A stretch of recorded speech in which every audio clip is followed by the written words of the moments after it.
अब्दुल्ला ने lieutenant governor से मुलाकात की और हुकूमत बनाने का दावा पेश किया।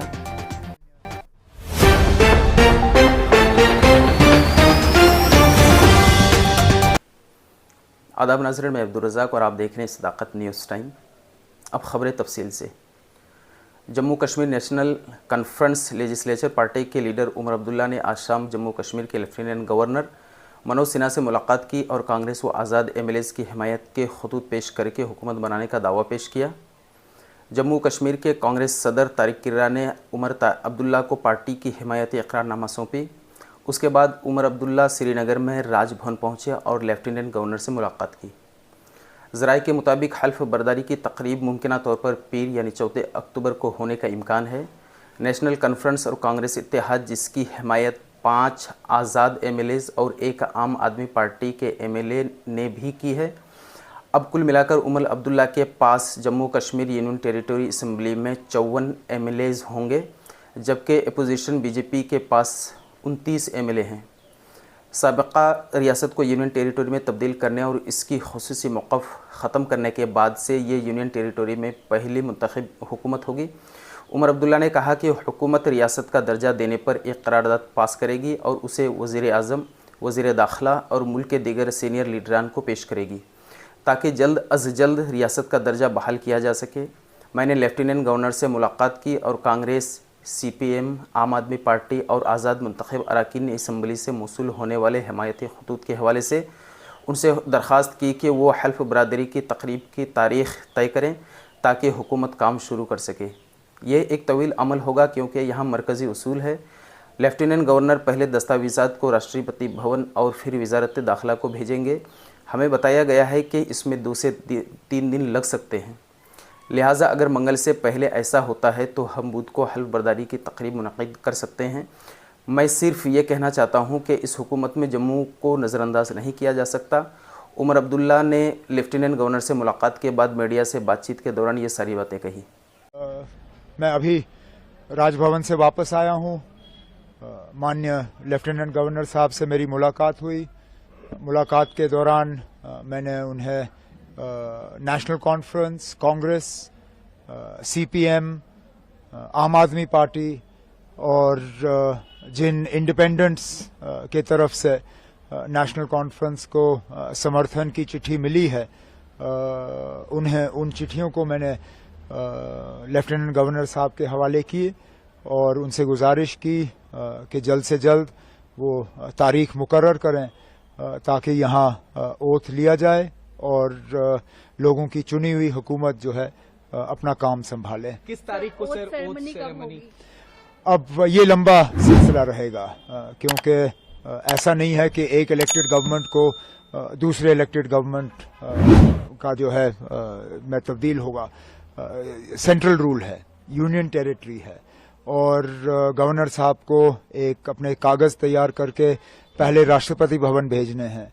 राष्ट्रपति भवन से वो फिर होम मिनिस्ट्री में जाते हैं। होम मिनिस्ट्री अपना उसमें प्रोसीजर करके वो जो उनको अपनी कागजी कार्रवाई करनी होती है वो सारा करके वापस आ जाता है। तो फिलहाल हमें ये कहा गया है कि इसमें 2-3 दिन तो लग ही जाएंगे। तो अगले हफ्ते ट्यूसडे, वेंसडे से पहले मुझे उम्मीद नहीं है।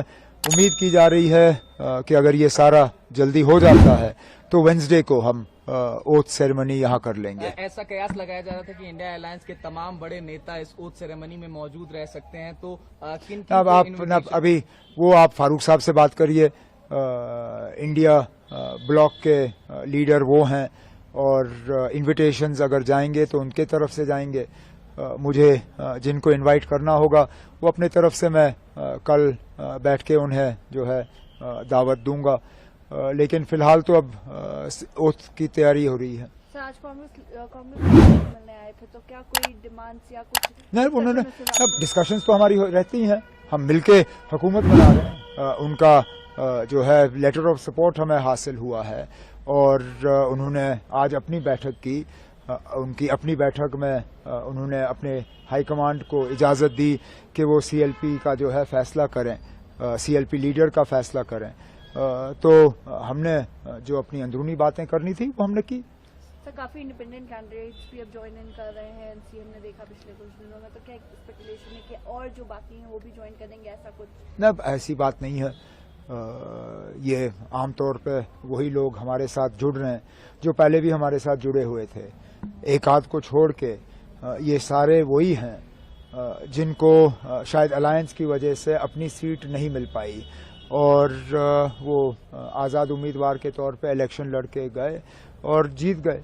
अब वो अपने नेशनल कॉन्फ्रेंस के साथ में वापस आना चाहते हैं और एक आध ऐसा है जो नेशनल कॉन्फ्रेंस में रह के हमारे साथ एक नया रिश्ता कायम करना चाहता है, जिसकी हमने सराहना की, जिसको हमने वेलकम किया और इन्हें लोगों के वोट हासिल हुए क्योंकि लोगों की उम्मीदें हैं कि उनके इलाकों में काम होंगे और मेरा फर्ज बनता है कि उनके मैं जो है हाथ पकड़ के उनके इलाकों में उनकी मदद करूं। सर एक आखिरी सवाल, इल्तिजा मुफ्ती जी क्लेम कर रही हैं कि बिज बिहारा में एनसी के वर्कर्स वैंडलिज्म कर रहे हैं, they are attacking their workers, how do you? मुझे कुछ नहीं कहना इसमें।